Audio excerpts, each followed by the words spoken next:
Assalamualaikum warahmatullahi wabarakatuh. Ketemu lagi dengan Bidan Channel.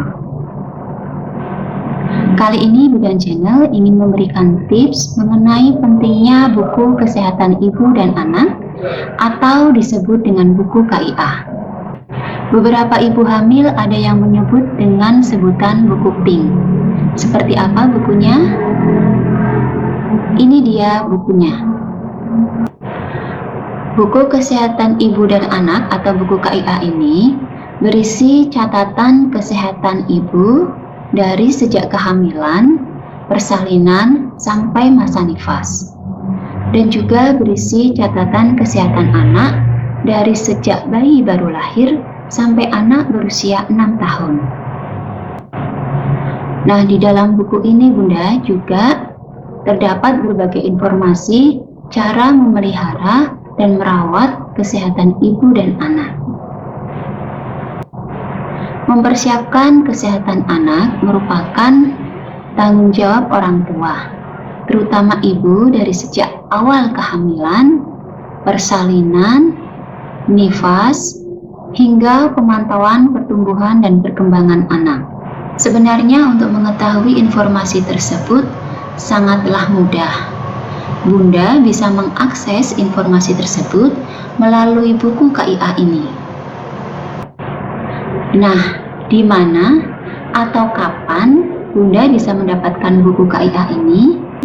Bunda bisa mendapatkan buku KIA ini pada saat memeriksakan kehamilan Bunda, baik itu di bidan praktek mandiri, di puskesmas, di posyandu, di PKD, rumah sakit, atau fasilitas kesehatan lainnya. Satu ibu hamil mendapatkan satu buku KIA, dan apabila ibu bersalin anak kembar, maka ibu akan mendapatkan satu buku KIA lagi. Manfaat buku KIA ini sangat banyak sekali ya Bunda, karena di dalam buku KIA ini memuat berbagai informasi tentang kesehatan ibu, baik kehamilan, persalinan, nifas, pertumbuhan dan perkembangan anak, bahkan imunisasi.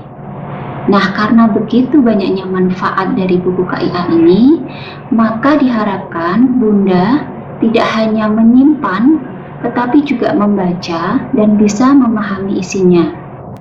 Dan satu lagi Bunda, karena pentingnya buku KIA ini, jangan sampai buku KIA ini rusak atau hilang. Kenapa? Karena di dalam buku KIA ini memuat riwayat kesehatan atau riwayat kehamilan Bunda dari bulan ke bulan. Dan perlu diingat juga, buku KIA ini akan diperlukan nanti pada saat Bunda bersalin, karena buku KIA ini adalah sebagai syarat klaim untuk persalinan dengan BPJS.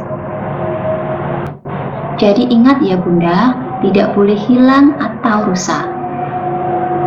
Kemudian buku KIA ini juga harus selalu dibawa kemanapun Bunda memeriksakan kehamilan Bunda, supaya tenaga kesehatan, baik bidan atau dokter, bisa melihat riwayat kesehatan atau riwayat kehamilan Bunda sebelumnya. Nah, demikian pentingnya buku kesehatan ibu dan anak. Dengan adanya buku ini diharapkan dapat membantu menyiapkan keluarga sehingga memiliki anak yang sehat. Demikian sedikit penjelasan mengenai buku KIA. Terima kasih dan tunggu materi-materi selanjutnya dari Bidan Channel. Wassalamualaikum warahmatullahi wabarakatuh.